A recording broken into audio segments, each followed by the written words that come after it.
بسم اللہ الرحمن الرحیم۔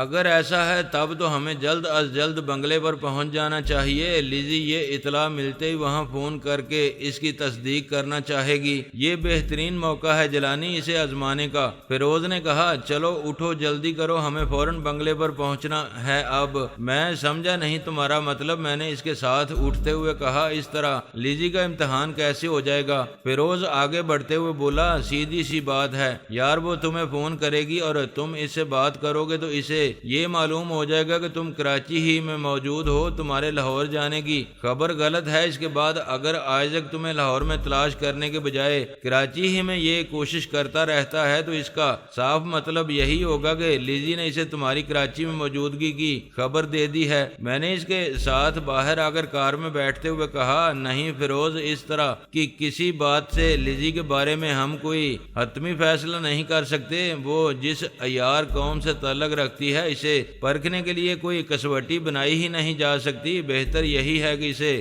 دماغ سے نکال ہی دیں ہم، اور اس کو بھی انہی لوگوں کی فہرست میں رکھیں جنہیں دیکھتے ہی گولی مار دینا ہے ہمیں۔ بات تو تم ٹھیک ہی کہہ رہے ہو برادر، خیر دیکھا جائے گا، ابھی تو ہمارے کام ہی آ رہی ہے، لہذا کچھ رعایت تو دی جا سکتی ہے اسے۔ یہ بعد کی باتیں ہیں، جب وقت آئے گا کوئی فیصلہ کر لیں گے۔ اس کے بارے میں میرا خیال ہے ہم بنگلے کی طرف جاتے ہوئے اس کمینی کتیا گلزار اور اس کے دونوں مہمانوں سے نمٹتے چلیں۔ اسے اب زیادہ مہلت نہیں دینا چاہیے ہمیں۔ میں نے کہا، یہ ضروری تو نہیں ہے کہ وہ لوگ ابھی تک گلزار کے فلیٹ پر موجود ہوں۔ ٹیلی فون ہے اس کے گھر میں؟ فیروز نے پوچھا۔ مجھے پتا نہیں، اگر ہوگا تب بھی مجھے اس کا نمبر تو معلوم نہیں ہے، مگر تم یہ کیوں پوچھ رہے ہو؟ میں نے سوال کیا۔ میں ٹیلی فون کر کے معلوم کرنا چاہتا تھا ان دونوں کے بارے میں، اگر وہ ہوتے وہاں تو ہم چل کر دیکھ لیتے انہیں۔ فیروز نے جواب دیا، وہ نہ بھی ہوئے تو گلزار تو ہوگی ہی نا، دشمن کی نفری جتنی بھی کم ہو جائے اچھا ہی ہے، اس کام میں سستی نہ کر یار۔ میں نے کہا، ٹھیک ہے پھر یوں کرتے ہیں، میں اور انور کمال چلے جاتے ہیں وہاں، تم نیچے سیڑھیوں میں کھڑے رہو، ضرورت ہوگی تو بلا لیں گے ہم تمہیں بھی، ورنہ تمہارا ان لوگوں کے سامنے نہ جانا ہی اچھا ہے۔ انہیں اس غلط فہمی کا شکار ہی رہنے دو کہ تم لاہور چلے گئے ہو۔ فیروز نے کار کا رخ تارک روڈ کی طرف موڑ دیا۔ میں نے کہا، مگر انور کمال ہے کہاں جو تمہارے ساتھ گلزار کے فلیٹ پر جائے گا؟ ارے تمہیں پتہ ہی نہیں ہے کچھ؟ ذرا پیچھے نظر ڈالو، انور کمال ہے یا نہیں؟ فیروز نے ہنستے ہوئے کہا۔ میں نے پیچھے مڑ کر دیکھا، ہماری کار سے کچھ ہی فاصلے پر انور کمال کی پیلی مزدہ کار چلی آ رہی تھی۔ اسے دیکھ کر مجھے بڑی حیرت ہوئی۔ میں نے پوچھا، کیا تم نے اسے کوٹھی سے چلتے وقت پیچھے آنے کو کہا تھا؟ اس سے کچھ کہنے کی ضرورت نہیں ہے، یہ دونوں جانتے ہیں کہ انہیں کس وقت کیا کرنا چاہیے۔ فیروز نے جواب دیا، یار اس گلزمان نے مجھے بے حد متاثر کیا ہے، اس کو لڑنے کا فن خوب آتا ہے، لگتا ہے جوڈو کراٹے اور مارشل آرٹ اس نے باقاعدگی سے سیکھا ہے، حالانکہ اپنی عمر کے اعتبار سے یہ بالکل ناتجربے کار ہی معلوم ہوتا ہے۔ میں نے کہا، ہاں میں نے تمہیں بتایا تھا نا کہ اسے ہمارے کچھ دشمنوں نے پاکستان میں تقریبی کارروائی کے لیے خصوصی تربیت دی تھی۔ 12 برس کی عمر میں اس کے گاؤں کے ایک بااثر شخص نے اس کے باپ کو قتل کر کے اسے ایک گروہ کے ہاتھوں بیچ دیا تھا جو سمگلنگ کے لیے کم عمر بچوں کو استعمال کرتا ہے۔ اسی دوران ہمارے ملک کی ایک تنظیم نے اسے سمگلروں کے چنگل سے نکال کر ایک بڑے ملک میں بھیج دیا، وہاں سے اسے بہترین تربیت دی گئی، ہر قسم کے ہتھیاروں کے استعمال کے علاوہ لڑنے کے وہ سارے ہی گر سکھائے گئے جو دنیا کے بیشتر حصوں میں مروج ہیں۔ لڑکا کیونکہ بے حد ذہین ہے اور اس کی یادداشت بہت تیز ہے، چنانچہ جوان ہونے کے بعد بھی یہ اپنے باپ کی المناک موت کو بھولا نہیں تھا۔ پاکستان واپس آتے اس نے سب سے پہلا کام یہی کیا، اپنے باپ کے قاتلوں کو نہایت عبرتناک انجام سے دوچار کیا تھا۔ اتفاق سے ان دنوں میں اسی علاقے میں تھا، یہ وہاں مجھ سے ٹکرا گیا۔ اس نے مجھے ساری صورتحال بتا کر کہا کہ اسے اپنے ملک پاکستان سے بہت محبت ہے۔ بہت ہی کم سنی میں اس کے باپ نے اس کے دل میں یہ بات اتار دی تھی کہ آدمی کی پہچان اس کے اپنے ملک اپنی زمین سے ہوتی ہے، اس سے ہمیشہ محبت کرو اور ملک کی سلامتی کے لیے اپنی جان بھی دینا پڑے تو کبھی دریغ نہ کرو۔ چنانچہ اسے ملک میں تقریبی کام کرنے کے لیے بھیجا گیا تھا تو اس کے کانوں میں اپنے باپ کے الفاظ گونجنے لگے۔ اس نے مجھ سے کہا کہ وہ اپنے ملک کے مخالفوں کا ساتھ نہیں دے سکتا، میں اس سلسلے میں اس کی مدد کروں، کیونکہ جس تنظیم نے اسے اس کام کے لیے تیار کیا ہے، اگر اسے اس بات کا علم ہوگا تو وہ لوگ اسے زندہ نہیں چھوڑیں گے۔ چنانچہ میں نے اس کا ساتھ دیا اور ہم دونوں نے مل کر ایسے تمام لوگوں کا خاتمہ کر دیا جنہیں گلزمان جانتا تھا کہ یہ اس تنظیم کے رکن ہیں۔ یہ کس طرح معلوم ہوا یہ ایک لمبی داستان ہے، بس یوں سمجھ لو خدا کو پاکستان کی سلامتی مقصود تھی اور اس نے ہمارے ذریعے یہ کام کروا دیا، لیکن اسی دوران ہمیں پاکستان میں یہودیوں کی سرگرمیوں کا علم ہو گیا، چنانچہ ہم اس طرح متوجہ ہو گئے وہی لوگ جو گلزمان کے معاملے میں ہمارے ساتھ تھے اب بھی ہمارا ساتھ دے رہے ہیں، بلکہ کچھ نئے لوگ بھی ہمارے ساتھ آ ملے ہیں۔ اللہ نے چاہا تو ہم اس بار بھی سرخ رو رہیں گے۔ اس نے کار روک دی۔ ہم تارک روڈ پر اپنی مطلوبہ جگہ پہنچ چکے تھے۔ فیروز مجھ سے کچھ بولے بغیر انجن بند کر کے کار سے اتر گیا۔ میں بھی باہر نکل آیا۔ وہ اور گلزمان دونوں جلدی جلدی کار سے اتر آئے اور سوالیہ نظروں سے فیروز کو دیکھنے لگے۔ فیروز نے کہا گلزار اور اس کے فلیٹ میں موجودوں آدمیوں کی چھٹی کرنا ہے۔ انور کمال بولا آپ دونوں یہیں رکیں، ہم ابھی 5 منٹ میں یہ کام کر کے آتے ہیں۔ ٹھیک ہے جاؤ، اگر کوئی مشکل پیش آئے تو ہم لوگ نیچے زینے میں موجود ہوں گے، فوراً سگنل دے دینا، فیروز نے کہا۔ وہ دونوں تیزی سے آگے بڑھ گئے۔ فیروز نے آگے قدم بڑھاتے ہوئے مجھ سے کہا آؤ ہم ٹہلتے ہوئے چلتے ہیں ادھر۔ ہم آرام سے ٹہلتے ہوئے آگے بڑھنے لگے۔ ابھی ہم مطلوبہ عمارت سے دور ہی تھے کہ انور کمال اور گلزمان تیز قدم اٹھاتے ہوئے واپس آ گئے۔ انہوں نے بتایا کہ اس عمارت میں کسی کا قتل ہو گیا ہے، جس کی وجہ سے پوری عمارت میں پولیس بھری پڑی ہے، اس وقت وہاں جانا مناسب نہیں ہے، واپس چلیں اور اس معاملے کو پھر کسی وقت کے لیے اٹھا رکھیں۔ ہم فوراً ہی واپس مڑ گئے۔ میں نے کار کی طرف بڑھتے ہوئے انور کمال سے پوچھا مجھے پتہ نہیں چلا قتل کس کا ہوا ہے؟ یہ تو معلوم نہیں ہو سکا، صرف اتنا پتہ چلا ہے کہ قتل کی یہ واردات دوسری منزل کے ایک فلیٹ میں ہوئی ہے۔ انور کمال نے کہا دوسری منزل کے فلیٹ میں نے چونک کر کہا فردوسی بیگم اور گلزار کے فلیٹ بھی تو دوسری منزل پر ہی ہیں۔ فیروز نے مسکراتے ہوئے مجھے کار میں دھکیل کر کہا تم پریشان کیوں ہوتے ہو میرے بھائی، تمہاری وہ فردوسی بیگم تو یہاں ہے ہی نہیں، لہذا اس کے قتل کا تو سوال ہی نہیں ہے۔ اگر گلزار ماری گئی ہے تو یہ تمہارے حق میں بہتر ہی ہوا ہے، تمہاری جان چھوٹ گئی، اس سے اس کے قتل کی زحمت سے بچ گئے تمہارے اعمال نامے میں ایک قتل درج ہوتے ہوتے رہ گیا ہے۔ نہیں یار ایسے نہ کہو، اس بنت الحرام کا قتل تو ایک اعزاز ہے میرے لیے، وہی تو ایک قتل ایسا ہوگا میرے نامہ اعمال میں جو پچھلے تمام گناہوں کو دھو ڈالے گا، اسے تو میں اپنے ہاتھوں سے ہی قتل کروں گا، خدا کرے وہ کسی اور کے ہاتھوں سے جہنم رسید نہ ہوئی ہو۔ ابھی میں نے کہا۔ فیروز نے کار سٹارٹ کر کے بلند آواز میں کہا آمین اور ہنستے ہوئے کار آگے بڑھا دی۔ میں اس وقت بہت سنجیدہ ہو رہا تھا، لہذا فیروز کا یہ انداز مجھے بالکل پسند نہیں آیا۔ میں نے ذرا تلخی سے کہا مذاق مت اڑاؤ میرا۔ وہ ترچھی نظروں سے مجھے دیکھتے ہوئے بولا او ہو تم تو سچ مجھ سنجیدہ ہو اس وقت، چلو پھر میں اب کچھ بھی نہیں بولوں گا۔ اس معاملے کو جتنی جلدی نپٹانا چاہتا تھا یہ اتنا ہی طول پکڑتا جا رہا ہے۔ آئزک ہاتھ میں آ کر مچھلی کی طرح پھسل گیا تھا اور اب کچھ پتہ نہیں تھا کہ وہ کہاں کس روپ میں مل سکے گا۔ اس کی طرف سے نا امید ہو کر لیزی کی طرف پلٹا تو وہ بھی میری پہنچ سے دور چلی گئی تھی اور اس کا جو نیا روپ سامنے آیا تھا اس نے چکرا کر رکھ دیا تھا۔ ہم سب کو پھر آج گلزار کا قصہ ختم کرنے کا ارادہ کیا تو اس تک پہنچنا بھی ناممکن ہو گیا۔ اچانک مجھے خیال آیا کہ انور کمال نے گلزار کو یہ بتایا تھا کہ میں لاہور چلا گیا ہوں، یہ اطلاع آئزک کو بھی مل چکی ہوئی۔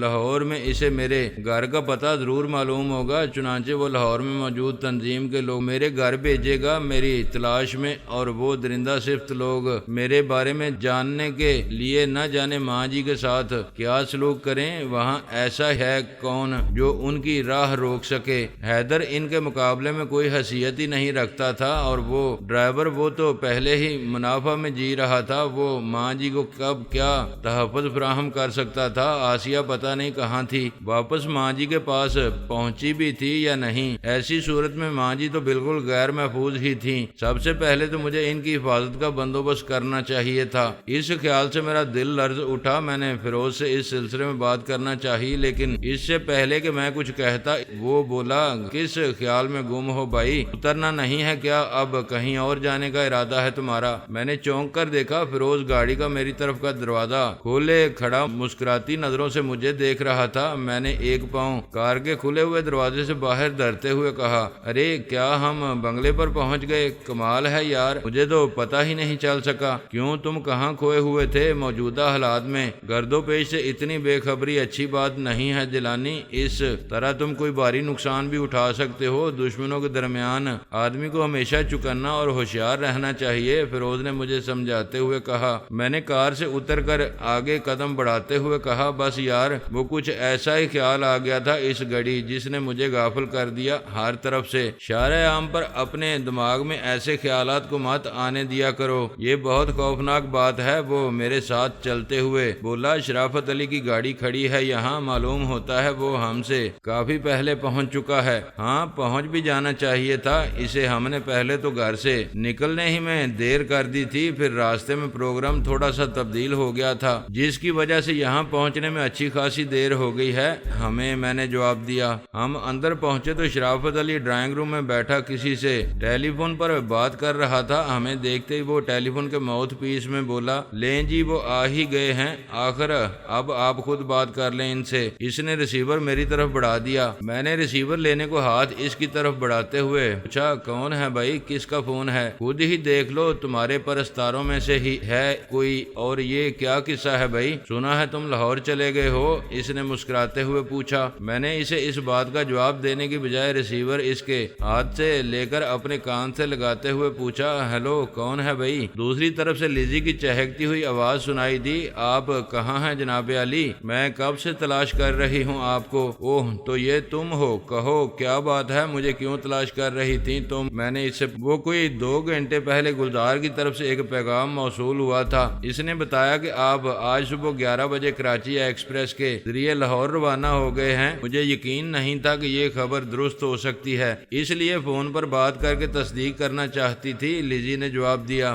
آئزک کا کیا خیال ہے اس بارے میں؟ کیا اسے بھی یقین نہیں ہے؟ اسی کے کہنے پر تو تصدیق نہیں کر رہی ہو تم؟ میں نے پوچھا۔ نہیں جناب علی، ایسی باتیں نہ کریں مجھ سے، اسے تو میں نے یہی یقین دلایا ہے کہ آپ لاہور چلے گئے ہوں گے، خود اس کا بھی یہی خیال ہے کہ رات کو شرافت علی کی کوٹھی پر جس انداز میں ہلہ بولا گیا تھا، اس سے خوفزدہ ہو کر تم نے کراچی چھوڑ دی ہے۔ وہ بولی، تو کیا اب وہ میرے پیچھے لاہور جانے کا ارادہ رکھتا ہے یا لاہور میں موجود تنظیم کے لوگوں کو استعمال کرے گا میرے خلاف؟ وہ لاہور میں تنظیم کے سربراہ کو آپ کے لاہور روانہ ہونے کی اطلاع فون پر دے چکا ہے، یہاں وہ شرافت علی کو تمہارا ساتھ دینے کی سخت سزا دینا چاہتا ہے، اس کے بعد خود بھی لاہور جانے کا پروگرام ہے اس کا، کیونکہ آپ کے بارے میں اس نے قسم کھائی ہے کہ وہ آپ کو اپنے ہاتھوں سے قتل کرے گا۔ لاہور کی تنظیم کے سربراہ کو اس نے ہدایت کی ہے کہ وہ لوگ آپ کو نظر میں رکھیں اور لاہور سے کہیں باہر نہ جانے دیں، باقی کام وہ خود لاہور پہنچ کر انجام دے گا، لیزی نے بتایا۔ یہ تو بہت بڑا اعزاز بخش رہا ہے وہ مجھے، آخر ایسی کیا بات ہے مجھ میں کہ وہ اپنے ہاتھوں سے قتل کرنا چاہتا ہے مجھے؟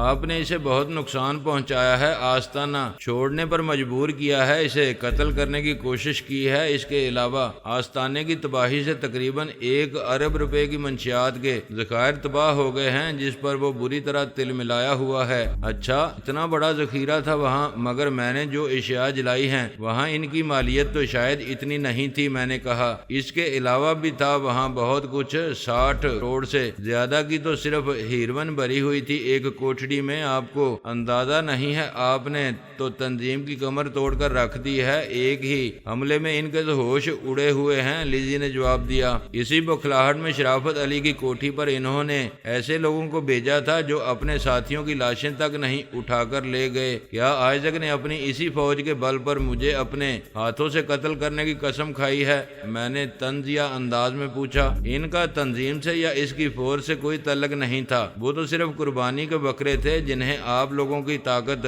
کا اندازہ لگانے کے لیے کرائے پر حاصل کیا گیا تھا۔ آئزک کا خیال تھا کہ شرافت علی چونکہ ایک عرصے سے ڈاکٹر دمن کے لیے کام کر رہا ہے، لہذا اس نے اپنی کوئی ٹیم بھی ضرور بنائی ہوگی، ٹیم کے بغیر کوئی شخص تنہا یہ کام نہیں کر سکتا۔ اس حملے کا مقصد یہی جاننا تھا، جو معلوم کر لیا گیا ہے اب کیا پروگرام ہے ان کا اور کتنے آدمی مروانا چاہتے ہیں وہ شرافت علی کی کوٹھی میں؟ میں نے شوخ لہجے میں دریافت کیا۔ وہ میں شرافت علی کو بتا چکی ہوں، آپ ان سے معلوم کر لیں۔ اس بارے میں اب سلسلہ منقطع کر رہی ہوں، بہت دیر ہو گئی ہے مجھے، لیکن ایک بات میری سن لو۔ پہلے اس یہودی النسل کے آئزک کو یہ بتا دو تم کہ میں لاہور نہیں گیا ہوں ابھی، اور جب تک اس کے سینے میں سانسیں باقی ہیں کہیں جاؤں گا بھی نہیں یہاں سے۔ چنانچہ وہ لاہور میں اپنے گرگوں کو بتا دے کہ وہاں میری ماں جی کو تانگ نہ کریں بالکل بھی۔ اگر ایسا ہوا تو کتے کی موت ماروں گا ان سب کو۔ میرا قہر و غضب دیکھا نہیں ہے انہوں نے ابھی، چین نہیں لینے دوں گا دنیا کے کسی خطے میں بھی۔ اگر ایسا ہی تھا تو آپ نے اپنے لاہور جانے کی افواہ کیوں پھیلائی تھی؟ یہ بات تو پہلے ہی سوچ لینا چاہیے تھی کہ آپ کو۔ لیزی نے کہا،